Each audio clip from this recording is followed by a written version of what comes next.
যমুনাতে দিয়েছি আপনার দোকানে ভেজাল ভিডিও। আচ্ছা, ফার্স্টে আমি বলি যে আমার 8 বছরের ক্যারিয়ারে আমার শোরুম বা আমার প্রোডাক্ট নিয়ে আসলে কেউ কখনো কোনো কথা বলতে পারেনি, এখনো বলতে পারেনি, এখন আমার কথা বলতে পারেনি। এবং দুইটা জিনিসে তারা আমাকে ধরেছে। ফার্স্টে আমি বলে দিই যে তারা কেন এসেছিল। ফার্স্টে এসেছিল অনলাইনে মেবি একজন কেউ কমপ্লেইন করেছিল যে তারা অনলাইনে হচ্ছে তার রিপ্লাই পাচ্ছিল না।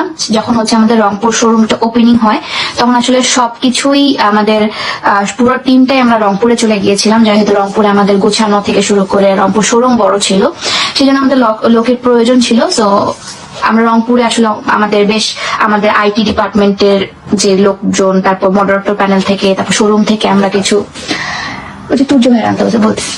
তো যাই হোক, ওরা হচ্ছে গিয়েছিল, তো প্রপারলি অনেকে হচ্ছে মেসেজের রিপ্লাই পাইনি। তো সেক্ষেত্রে আমি যেটা করেছিলাম, যে আসলে কমপ্লেন করেছিল এর মাঝে আমি তো আসলে রংপুর শোরুম নিয়ে অনেক ব্যস্ত ছিলাম। তো সেই ক্ষেত্রে যেটা হয়েছিল যে রিপ্লাই পাইনি, পরবর্তীতে তার সাথে আসলে কথাবার্তা বলে, ভালো মতো কথাবার্তা বলে আমি হচ্ছে পুরোটা সর্ট আউট করেছি।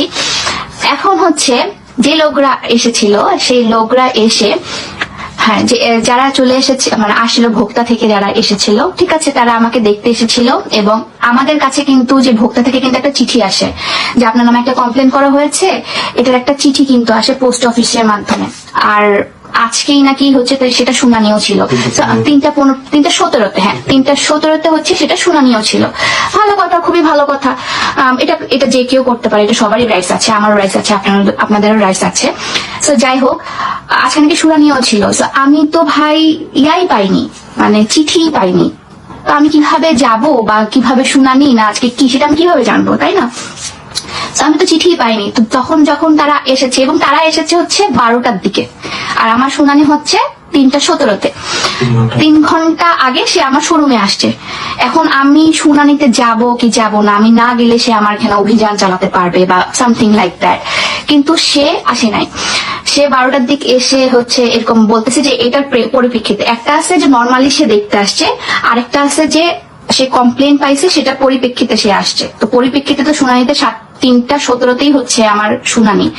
তো তখন কেন সে আসে নাই, মানে তারপরে কেন তারা আসে নাই, তার আগে কেন এসেছে? তো তখন আমরা বলছি যে আপনারা যে এসেছেন আমরা তো কোনো কপি পাইনি, আমরা তো কোনো হচ্ছে মানে ভোক্তা থেকে কোনো নোটিশ বা চিঠি যেটাই বলেন না ওটা পাইনি। আমরা তাহলে পোস্ট অফিস হচ্ছে আপনার মানে করেছে, ভুল করেছে, মানে লেট করেছে, পোস্ট অফিসে মেবি লেট করেছে। তো পোস্ট অফিস লেট করেছে, এটা তো আমাদের কিছু করার নেই, এটা আপনাদের পোস্ট অফিসকে যাই বলেন। তখন হচ্ছে বলতেছে যে না, পোস্ট অফিস তো লেট করেছে, ওদের কাছে একটা কপি ছিল, ওরা করছে কি ইনস্ট্যান্ট আমার শোরুমে, আমি আপনাদেরকে সিসিটিভি দেখাতে পারবো, ইনস্ট্যান্ট সেখানে হচ্ছে তারা দাঁড়িয়ে ড্রাফটে যেটা ড্রাফট ছিল, মেইন পেপারও না, যেটা ড্রাফট কপি ছিল, সেই ড্রাফট কপিটাতে সিগনেচার করে, মানে ইনস্ট্যান্ট দাঁড়িয়ে আমার শোরুমের মধ্যে দাঁড়িয়ে ড্রাফট কপিতে সিগনেচার করে বলছে যে নেন পেপার। এখন আমার কাছে একটা প্রশ্ন খুবই জাগছে, আমি আসলে সরকারি টার্মস এন্ড কন্ডিশন অত বেশি বুঝি না, আমার এই সব জিনিসে কখনো যেতেও হয়নি। সো ওনারা যে এই জিনিসটা করলো, যে ইনস্ট্যান্ট দাঁড়িয়ে ড্রাফট দিয়ে এবং মানে 1 মিনিটের মাথায় সে আমাকে একটা দোষী মানে সাব্যস্ত করলো, সে আমাকে দোষী বললো, সে আমাকে অনেক কিছু বললো, আমার নাম আমার ব্র্যান্ডের নামটা খারাপ করলো কেন? এটাও গেল, ঠিক আছে, ভালো কথা। সে যেটা নিয়ে আসছিল সেটা আর দেখে নাই, তখন তারা চলে গেল অন্য পাশে, কারণ ওটা তো ধরতে পারতেছে না। আর যখন সে আমাকে ওভাবে আটকাতে পারেনি, যখন আমি বলবো যে পুরো গ্রুপটা যখন আমাদের গ্রুপটাকে না, ফার্স্টে এসেছে সে তখন আমার ম্যানেজারের সাথে, আমার ইনচার্জের সাথে পারে নাই, আমার যে চিটাগংয়ের ইনচার্জ বর্ণমালা আপু, তার সাথে পারে নাই, ঠিক আছে, এবং প্রপার এক্সকিউজ দিতে পারে নাই, ঠিক আছে। তো উনি কি করছে, আরো মানুষজন ডেকে আনছে ঝগড়া করার জন্য, ঠিক আছে। ফাল কথা বাদ দিয়ে বাংলাদেশে জামা পাকিস্তান না, শুনে এটা আমার কথা আছে, যেটা কথা তিনি বলছে যে আমি পাকিস্তানি ড্রেস বিক্রি করতেছি। আমাকে বলেন 1250 টাকায় কোন অরিজিনাল পাকিস্তানি ড্রেস সেল হয়? কোন অরিজিনাল পাকিস্তানি ড্রেস সেল হয় আমাকে সেটা আগে বলেন, ঠিক আছে, কোন অরিজিনাল? আমরা তো ওখানে বলেই দিই, আমাকে ফোনটা দাও তো একটু, এটা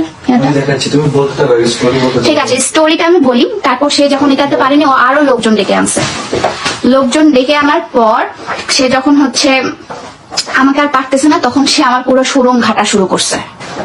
ভালো কথা, শোরুম ঘাটক, আমার কোনো কিছুতেই এখানে যায় আসে না। কারণ হচ্ছে ভাই, আমি 8 বছর ধরে এই পর্যায়ে আসছি। আমার বালের ব্র্যান্ড বানানোটাকে ঠিক করে ভাই।